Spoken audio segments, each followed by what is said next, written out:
When Lebo opened the shiny invitation envelope, her heart skipped a beat. It was from Kwame, her ex. He was inviting her to a corporate dinner party in Kumasi. For a moment, she thought maybe it was a kind gesture. Maybe even a quiet apology for how things had ended. After all, they hadn't spoken in months, and this invite seemed unexpected, maybe even warm. She told herself, maybe he finally respects my cooking. That thought alone made her smile. She wore her best dress that night, carrying a small pot of her homemade okra stew. Her signature dish, the one that reminded people of home. She had made it with love, believing it would be appreciated. But the moment she stepped into the hall, something felt off. The suits, the cold smiles, the way the laughter paused as she walked in, then returned even louder. Kwame greeted her like nothing was wrong. He waved at her stew and said, jokingly but loudly, "Ah, you brought the village feast." Laughter exploded around the room. Some tried to hide it behind champagne glasses. Others whispered, nudging each other. Lebo froze for just a second. That stew meant something. It was more than food. It was her story, her roots, her hustle. She smiled politely, but inside something shifted. That night wasn't about peace. It wasn't about respect. They invited her to be the joke. What they didn't know was, the woman they laughed at had already started cooking her comeback. Lebo placed her pot of okra stew gently on the buffet table, heart full of hope. She had spent hours making it. Slow cooking, spicing it just right, using fresh ingredients from her tiny garden. It wasn't just a dish to her. It was her identity, her culture, her pride. She looked around the fancy dinner hall, wondering if anyone would truly taste it, really taste it, and understand what it meant. Then it happened. Kwame, standing near the drinks table, pointed and laughed. "This isn't a village feast," he shouted, loud enough for everyone to hear. The room burst into laughter. People clinked glasses, whispered, giggled behind their hands. Some just looked away, pretending not to see the embarrassment unfolding. Lebo stood there holding a serving spoon, frozen for a second. Her face stayed calm, but her chest burned.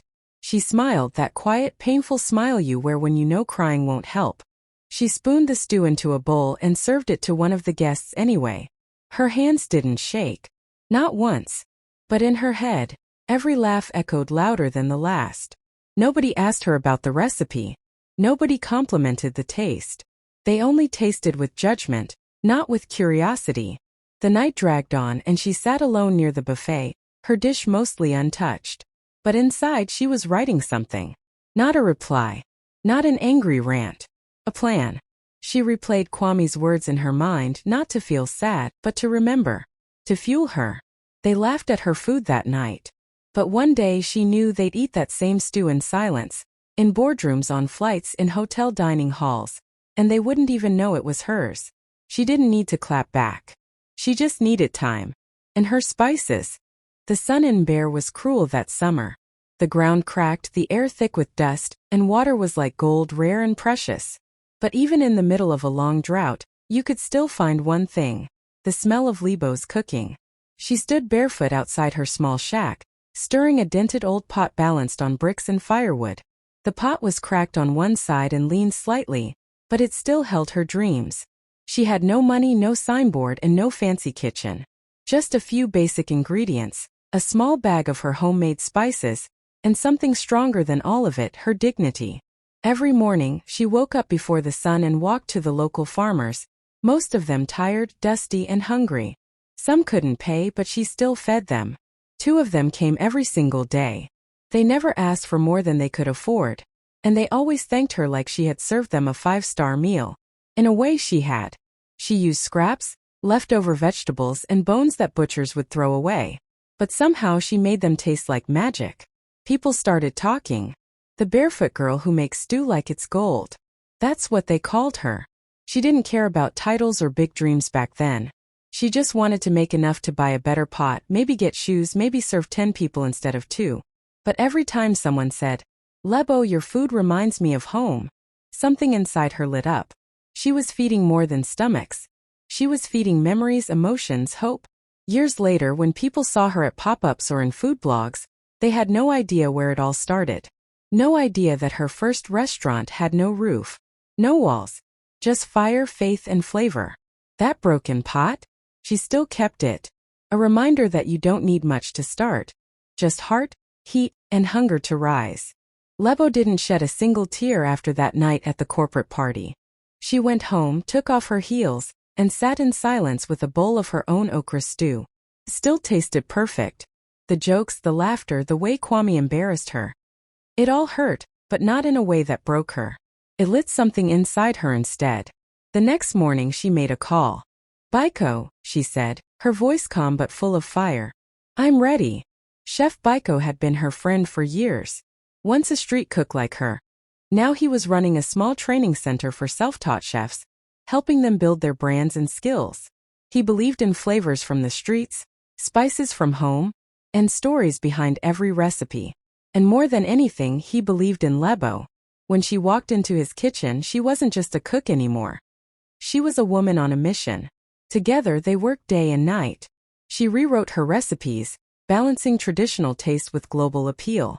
Biko taught her plating, photography, how to build a social media page that told a story, not just showed food.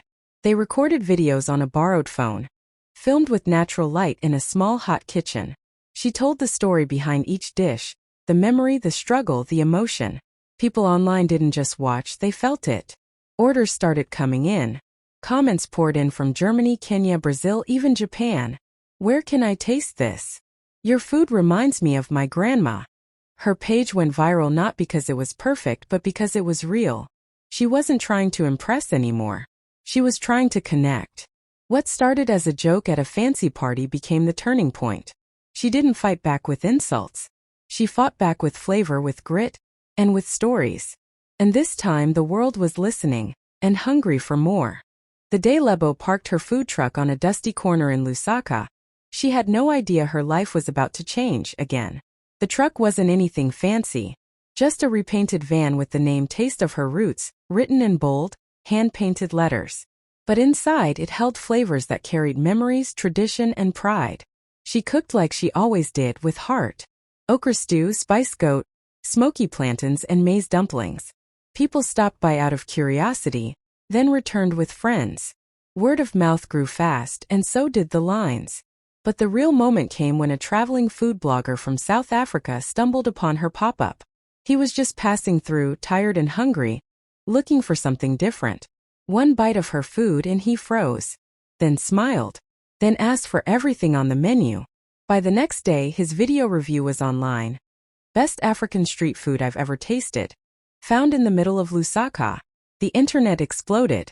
Her name spread across platforms. Locals rushed in, and tourists went out of their way to find her truck. She had to hire 2 more people just to keep up. News stations showed up. Magazines called her the queen of comfort food with a fire twist. Then came the calls she never expected. An airline wanted her recipes for their in-flight meals. A luxury hotel in Nairobi asked for her to consult on a traditional African menu. She had gone from street cook to food curator, and all because she stayed true to her roots. Lebo didn't change her recipes for fame. She made them the same way she did in Mbare, with spice, soul, and a little bit of struggle. Her food truck had no air conditioning, and her hands were always busy, but every plate that went out carried a piece of her story.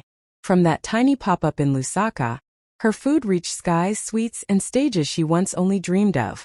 All she did was cook with love, and let the world taste what they once laughed at. Kwame had no idea. Every week, his company's executives gathered for meetings and enjoyed delicious catered meals. Soft plantain, spicy jollof, tender grilled beef, and the smooth, rich okra stew that tasted almost familiar. The staff praised the new catering team constantly. Whoever this supplier is, they know what they're doing, someone said. Kwame nodded in agreement, never suspecting a thing. The supplier had no flashy name, just Rootline Foods. Clean packaging, no face, no drama. Just consistently amazing meals that made even the most boring boardroom feel warm. But behind that anonymous name, behind every single recipe, was Lebo. Yes, that Lebo. After her pop-up went viral, she knew better than to chase revenge. She chased opportunity. Her mentor, Chef Biko, helped her set up a second brand. One designed specifically for corporate clients. No backstory. No public face. Just food that spoke for itself. And that's exactly how she landed a deal with Kwami's company. They didn't know it was her. They just knew they loved the food. Every week, Lebo's team delivered trays of her recipes straight into the same building where she'd once been mocked. And every bite they took was proof. She didn't need their approval anymore. They were paying for her talent now. She didn't walk through the front door. She came in quietly through the kitchen, through taste, through value. Nobody clapped. Nobody bowed. But she was there, already in the system, already being praised. Kwami had once made her the punchline of a cruel joke. Now, unknowingly, he was part of her biggest win. His company couldn't stop eating her food. Couldn't stop praising the same flavors they once laughed at. Lebo never bragged. She never exposed the truth. She let success do the talking, and kept serving the stew that started it all. The ballroom was glowing with lights, soft music playing as executives and investors mingled, glasses clinking, and praise flying around about the food. It was Agrobank's biggest gala of the year, and everything had to be perfect, and it was. The food especially stole the show.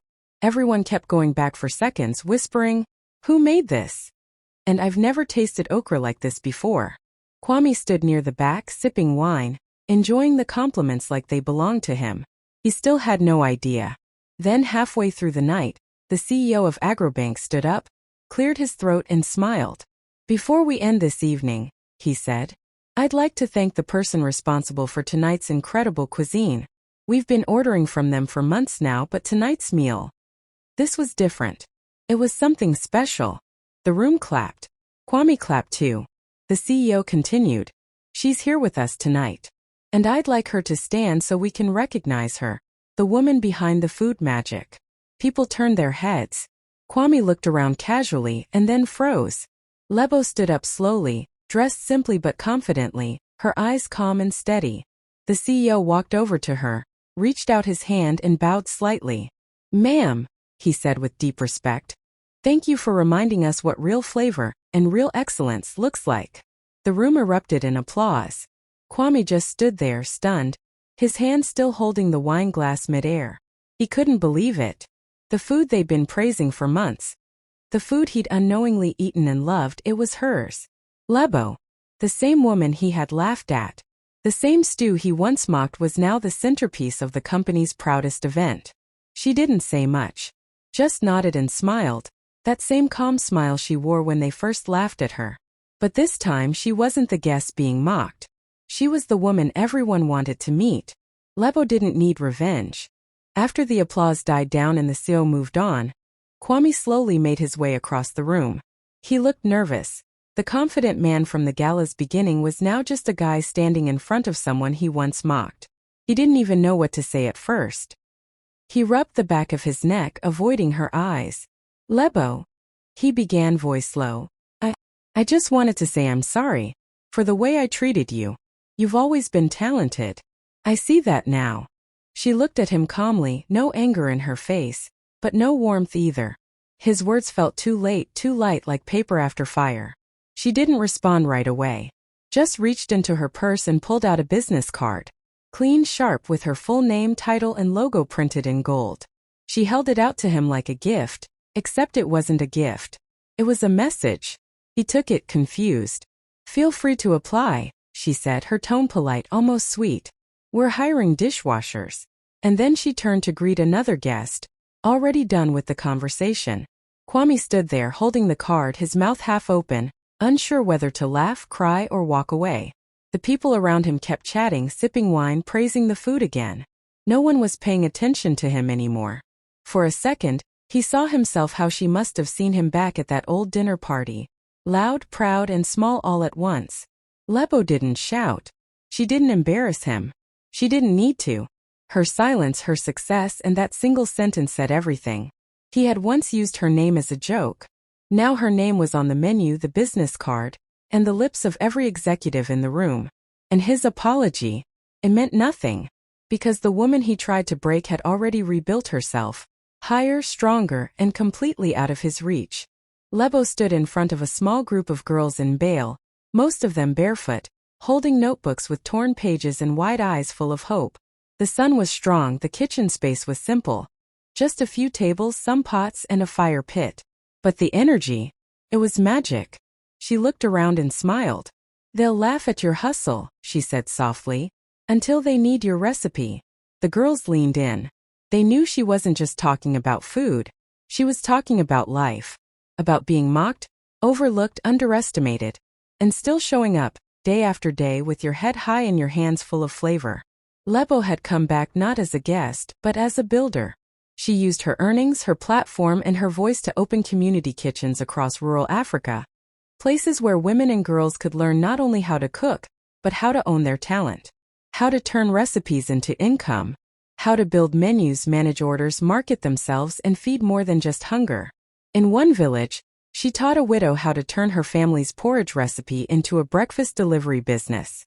In another, she helped a 15-year-old girl launch a small pop-up selling sweet potato balls at the market.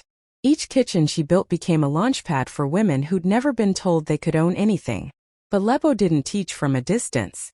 She rolled up her sleeves, cooked alongside them, burned her fingers on hot pans, and laughed when the dough stuck. She told her story again and again, not the pretty version but the real one. The days she had no shoes. The nights she cried over a broken pot. The sting of being laughed at by people who once claimed to love her. And the girls listened not just because of who she was, but because she made them feel like they could be her someday. Lebo served her lessons like her food. Hot when needed, cold when necessary, and always with heart.